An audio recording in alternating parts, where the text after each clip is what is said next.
You know what's worse than losing your life savings? Losing your faith in people who wear robes and speak about karma. I thought I'd found peace in a temple garden in Chiang Mai. Instead, I found the most elaborate con I've ever seen. And I fell for every single lie. If our stories resonate with you, don't forget to like, comment, and tell us where you're watching from. This story was shared with us by one of our long-time viewers. He asked us not to share his name, but he wanted his experience heard. I came to Thailand because Alaska had become too quiet after my wife died. Sarah passed 2 years ago from cancer, and our little house in Anchorage felt like a tomb. 60 years old, retired from 35 years of commercial fishing, and my pension could go twice as far in Southeast Asia. I'd read about expats living good lives in Thailand for a fraction of what it cost back home. Chiang Mai seemed perfect. Temples everywhere, mountains, street food that cost less than a coffee in Alaska. What I didn't expect was to meet Thanakit in the temple garden at Wat Chedi Luang during my second week there.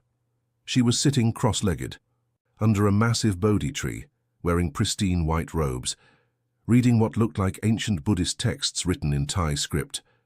Her long black hair was pulled back in a simple bun, and when she looked up at me walking past, her smile felt genuinely warm. "Are you finding peace in Thailand?" she asked in careful but clear English. Something in her voice, gentle, curious, without any agenda, made me stop walking and sit down on the stone bench next to her spot under the tree. "I'm trying to," I said, still figuring things out. She nodded like she understood exactly what I meant. Many foreigners come here searching. The Buddha taught that suffering comes from wanting things we cannot have. Perhaps Thailand will teach you to want less and find more. Her words hit me harder than they should have. I'd been wanting my old life back, wanting Sarah back, wanting to feel at home somewhere again. For 3 weeks after that, I'd find Thanakit in that same spot every morning around sunrise, always wearing those white robes, always reading or meditating quietly. She talked about meditation techniques, about letting go of attachment to outcomes, about how suffering comes from clinging to impermanent things. In Buddhism, we learn that everything changes, she'd say, arranging her robes carefully. Your life in America, even your sadness, aren't all temporary. The key is not fighting the change, but accepting it with gratitude. I told her about losing Sarah, about feeling completely lost in a country where I couldn't read signs or understand conversations happening around me. She listened with the kind of attention that made me feel heard for the first time in months. "I am studying to become a proper bhikkhuni, a fully ordained nun," she explained one morning. "These conversations with foreigners help me practice compassion and understanding. Your pain teaches me as much as my meditation does." I started bringing her small offerings, mangoes from the morning market, bottled water, a few hundred baht folded neatly for her studies. She always accepted them with pressed palms and a slight bow, saying, "Merit for both of us. You give with good heart. I receive with gratitude." Her gratitude felt real. Her wisdom felt earned. And slowly, I began looking forward to those sunrise conversations more than anything else in my day. She asked about my life in Alaska, about commercial fishing, about what marriage to Sarah had been like. 38 years together, I told her. Met her when she was 22, I was 24. She wanted to see the world. I wanted to provide for her. We compromised. I fished, she taught school, and every winter we'd take a trip somewhere warm. Thanakit smiled. "Beautiful, love. But now you must learn to love your own company. This is also Buddhist practice." My tourist visa was running out after 2 months, and the visa runs to Cambodia were getting expensive and exhausting. Each trip cost about $200 and took 2 full days of travel just to get a new 30-day stamp. When I mentioned this frustration to Thanakit during one of our morning talks, she got quiet for a long moment, staring at the ancient temple ruins behind us. Then she said something that should have been a red flag, but sounded like wisdom at the time. "There are ways to stay longer that don't involve leaving every few months like a refugee from your own peace." She explained that some foreigners married Thai nationals purely for visa purposes, but quickly added that such arrangements went against proper Buddhist principles of honesty and non-attachment. "However," she said carefully, I know of people who help with complicated situations for foreigners who are truly serious about staying in Thailand permanently to study Buddhism, not for business or pleasure, but for spiritual development. I asked what she meant. Sometimes the universe provides solutions that serve multiple people's needs. A Thai woman who wants to help a foreign Buddhist practitioner, a foreign man who wants to stay and study Dharma. If both parties understand the arrangement and benefit equally, perhaps it creates good karma rather than bad. She touched her prayer beads thoughtfully, but such things must be handled very carefully, with proper guidance from people who understand both Thai law and Buddhist ethics. I told her I'd think about it. That night in my small apartment, I did nothing but think about it. The idea of not having to pack up and leave Thailand every month felt like freedom. The next week, Thanakit introduced me to her temple sister Kulthira, a woman in her early 40s who handled administrative matters for foreigners seeking long-term spiritual guidance in Thailand. We met at a small coffee shop near Wat Chedi. Luang and Kulthira was immediately impressive. Professional demeanor, perfect English with a slight British accent, wearing a conservative business outfit that made her look like someone who worked for the government. Thanakit tells me you're interested in staying in Thailand to study Buddhism more seriously, she said, pulling out a leather folder filled with official-looking documents. There are options for people in your situation, but they require careful handling. She explained something called spiritual partnership marriages, legal unions that allowed foreign practitioners to remain in Thailand while pursuing serious Buddhist studies under temple supervision. These are not romantic relationships, she emphasized. They are administrative arrangements that serve both parties and create merit for everyone involved. The Thai partner receives financial support for her family, you receive legal residency status, and the temple receives donations for facilitating spiritual development. She showed me forms with government letterheads, talked about monthly temple endorsements that would satisfy immigration requirements, and explained the fee structure, monthly payments for spiritual guidance and cultural education that would justify the marriage to officials. The woman you'd partner with would be a devout Buddhist seeking to support foreign practitioners. You'd meet monthly to maintain the appearance of a legitimate relationship for immigration purposes, but your actual focus would be on your spiritual development under temple guidance. It all sounded legitimate, official, and exactly what I needed. Her name was Waranya, 26 years old, soft-spoken, and wearing a traditional Thai silk dress when Kulthira brought her to meet me at the same coffee shop the following week. She was beautiful in a quiet way, small hands, careful, posture, and when she smiled it was shy but genuine. Through Kulthira translating, she explained that she worked at her family's stall in the weekend market, that she wanted to help a foreign Buddhist student because it would create good karma for her grandmother who was sick. She understands. This is purely for visa purposes and spiritual merit, Kulthira assured me. Her family needs support for medical expenses, and she believes helping a sincere foreign practitioner will bring blessings to her grandmother's recovery. Waranya spoke briefly in Thai, and Kulthira translated. She says you seem like a kind man who truly wants to learn about Buddhism, not someone looking to take advantage of Thai women. I felt a wave of relief at that assessment. We discussed the practical arrangements. The marriage ceremony would be simple, held at a small temple outside Chiang Mai, where Kulthira had connections. Afterward, Waranya and I would meet monthly, for a few hours to maintain the appearance of a legitimate relationship, sharing a meal, taking a few photos, discussing my progress with Buddhist studies. I'd pay 15,000 baht monthly for her family's support, and another 10,000 to Kulthira for temple administrative fees and immigration consulting. This isn't a lot of money for you, Kulthira said, but it will change her family's life and ensure your legal status in Thailand. Everyone benefits. Everyone gains merit. Waranya smiled and pressed her palms together in a Y. When we shook hands, through Kulthira, she said, I hope this arrangement brings peace to your heart and healing to your grief. The temple ceremony felt rushed from the moment we arrived. The Wat was small, tucked away in a village about an hour outside Chiang Mai, and the monk performing the service seemed nervous. constantly checking his phone and speaking rapidly in Thai to Kulthira. Waranya signed papers quickly, barely looking at the documents before writing her name in careful Thai script. When I asked for copies of our marriage certificate and other official paperwork, Kulthira said they'd mail everything to my apartment within a few days. Thai bureaucracy moves slowly, she explained, but the ceremony itself makes everything legal immediately.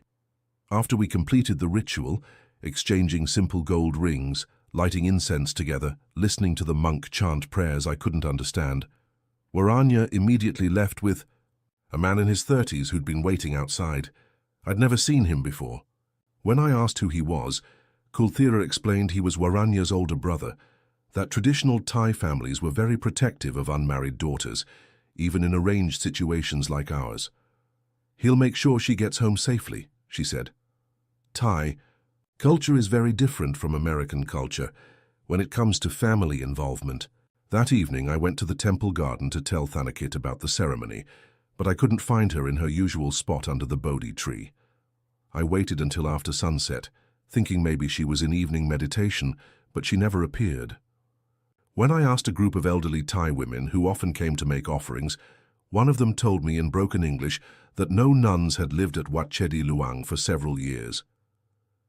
"Maybe you mean tourist lady," she said. "Many tourist ladies come here, dress like nun, take pictures."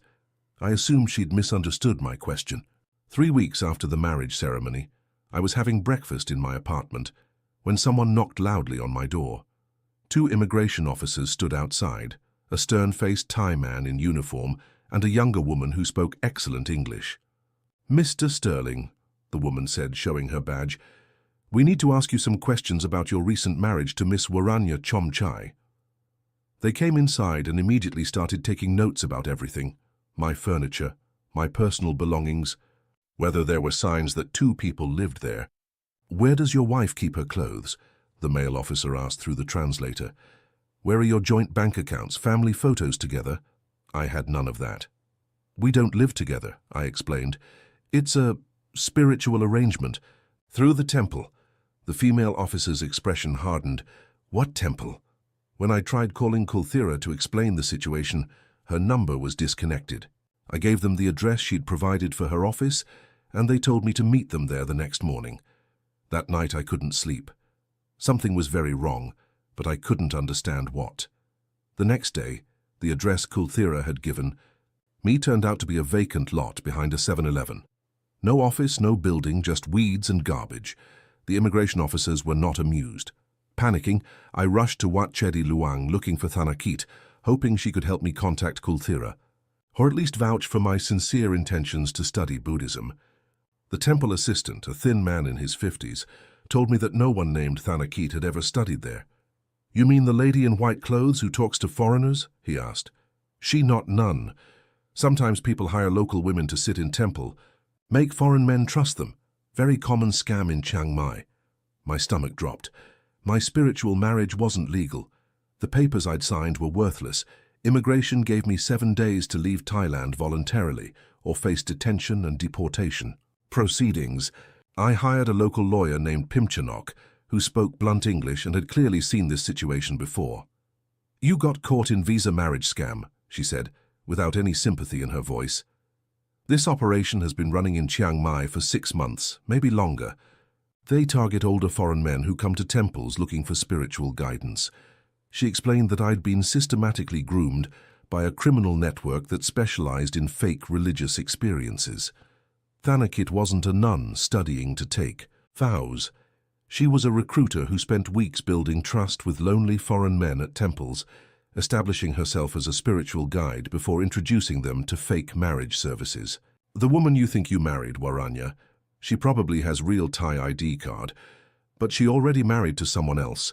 They use her information for multiple fake ceremonies with different foreign men. The money you paid goes directly to criminal network." My lawyer estimated I'd lost about $3,000 USD in direct payments, but the real damage was facing immediate deportation and a possible 5-year ban from re-entering Thailand. "You file police report," she said, "but money is gone. These people very smart, very organized.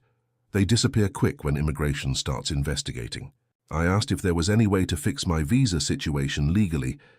No, she said flatly. You must leave Thailand. Maybe in few years you can apply for new tourist visa, but this will be on your record forever. The worst part was realizing how perfectly I'd been manipulated. Every conversation with Thanakit had been designed to make me trust her completely before introducing the visa solution that would ultimately destroy my legal status in the country I'd come to love. With 5 days left on my deadline, I did something that still makes me cringe when I think about it. I went back to that temple garden every morning, hoping to find Thanakit, planning to beg her to somehow fix this mess, or at least return some of the money I'd paid. I knew she'd been lying about everything, but part of me still hoped there was some explanation, some way to make this right. On day 3, she appeared like nothing had changed. Same white robes, same peaceful expression, same spot under the Bodhi tree, with Buddhist texts spread around her. When she saw me walking toward her, her face didn't change at all. She smiled that gentle smile and said, "Sterling, are you finding peace in Thailand?" I started crying right there in the temple garden, not caring who saw me. "I know who you really are," I said. "I know this was all fake. I just want to stay in the country legally. Please, is there any way you can help me fix this?" She listened with that same compassionate expression she'd worn during all our morning conversations, tilting her head slightly like she was truly considering my words. Then she said something that broke me completely. "Attachment causes suffering. Sterling, maybe it's time to let go of your desire to stay in Thailand and accept what the universe is teaching you." I stared at her. "The universe? You stole from me. You lied about everything for weeks." Thanakit arranged her white robes carefully and spoke in that same gentle voice I'd come to trust completely. "I never stole anything. You gave money freely because you wanted something in return. I never lied about Buddhism. Everything I taught you about suffering and attachment was absolutely true. You wanted to stay in Thailand permanently, and we provided a service to help with that desire. That the service didn't work out as you hoped is your karma, not ours. You pretended to be a nun," I said. "You made me believe you were studying, to take vows, that you cared about my spiritual development." Thanakit smiled and touched her prayer beads. "I never said I was a nun. I said I was studying Buddhism, which I am. I said I was practicing compassion, which I was. You assumed things that made you feel better about your situation." She stood up slowly and pressed her hands together in that prayer position I'd seen hundreds of times. "The real teaching isn't in books, Sterling. It's in learning that nothing in this world is permanent. Your visa, your money, your time in Thailand, even your anger at me, all temporary. Be grateful for the lesson instead of attached to the outcome." I wanted to grab her, to shake her, to make her understand how much damage she'd done to my life. Instead, I watched her gather her things with the same careful attention she'd always shown. "Wait," I said. "What happens to the other men? Are you doing this to others right now?" She paused for a moment, looking genuinely thoughtful. "Everyone who comes to me is already suffering from attachment to something they cannot have. I simply help them understand that suffering more clearly. Whether they learn the lesson or not depends on their own wisdom." She walked away through the temple garden, white robes flowing behind her, leaving me sitting alone under the Bodhi tree where I'd thought I'd found peace. That was the last time I saw her. 2 days later, I was on a plane back to Alaska with a 5-year ban from Thailand and a story I was too embarrassed to tell anyone. I flew back to Anchorage in December, landing in snow and darkness that felt like stepping into my own grave. My savings account was lighter but not empty. I'd lost about $3,000 total, which wasn't devastating financially, but felt enormous emotionally. The worst part wasn't the money or even the deportation. It was realizing how desperately I'd wanted to belong somewhere that I'd ignored every warning sign along the way. Back in my house in Alaska, everything felt smaller, colder, more isolated than before I'd left. I'd tasted something in those morning conversations that felt like connection, like purpose, like someone actually cared about my thoughts and feelings. Even knowing it was completely fake, I missed sitting under that tree at sunrise, talking about letting go of attachment while becoming more attached to those conversations every single day. I missed having somewhere to go each morning, someone to bring fruit to, a routine that felt meaningful instead of just marking time until death. My neighbors asked how my trip to Thailand was, and I told them it was educational. What else could I say? That I'd been conned by a fake nun who taught me real Buddhist philosophy while stealing my money, that I'd tried to buy my way into belonging somewhere and ended up more alone than ever. I started seeing a grief counselor, not for Sarah this time, but for the loss of hope I'd felt in Thailand. "You're mourning the life you thought you could have there," she said. "That's a real loss, even if the situation was fraudulent." She was right. I wasn't just mourning the money or the visa ban. I was mourning the version of myself who'd felt peaceful and purposeful in that temple garden, even if that peace had been built on lies. 6 months later, I got an email from another American who'd found my story on an expat forum where I'd posted a warning about visa marriage scams in Chiang Mai. His name was Robert. He was living in Thailand, and he'd met a young Thai woman at Wat Chedi Luang who spoke beautiful English and talked about Buddhist philosophy with remarkable wisdom. "She seems genuinely spiritual," he wrote. "Different from the bar girls and massage parlor workers that most expats end up with. I think I might have found something real here." He attached a photo from his phone. It was Thanakit, same white robes, same peaceful expression, sitting in the exact same spot under the Bodhi tree where I'd met her. She looked exactly the same, ageless, serene, completely convinced of her own righteousness. I wrote back immediately, telling Robert everything I knew about the scam, sending him copies of the fake documents I'd signed, explaining how the EE recruitment process worked from the first conversation to the fake marriage ceremony. He thanked me politely and said he appreciated the warning, but his situation was different. "She's not asking for money," he wrote. "She's just interested in sharing Buddhist teachings with someone who can appreciate them. Not every Thai woman is trying to scam foreign men." Maybe he was right. Maybe Thanakit had changed her approach, learned to be more patient, more subtle. Or maybe she'd already gotten to him with those sunrise conversations about suffering and attachment, and he was exactly where I'd been 3 months into our relationship. Completely convinced that this time was different, that this woman was special, that he'd finally found something real in a country full of people trying to take advantage of naive foreigners. The worst part about being conned by someone preaching Buddhist wisdom is that some of what they teach you is actually true. Attachment does cause suffering. Nothing is permanent. Everything changes whether we want it to or not. And sometimes the most painful lessons come disguised as spiritual guidance from people who understand the philosophy perfectly, but never believed a word of it themselves. I still think about Thailand every day, not about Thanakit or the scam, but about those early morning moments in the temple garden when I felt like I was learning something important about myself and the world. Maybe that was real, even if everything else was fake. Maybe the peace I felt had nothing to do with her, and everything to do with finally sitting still long enough to listen to my own thoughts. Maybe that's a lesson worth $3,000 and a 5-year ban from the country where I thought I'd found home.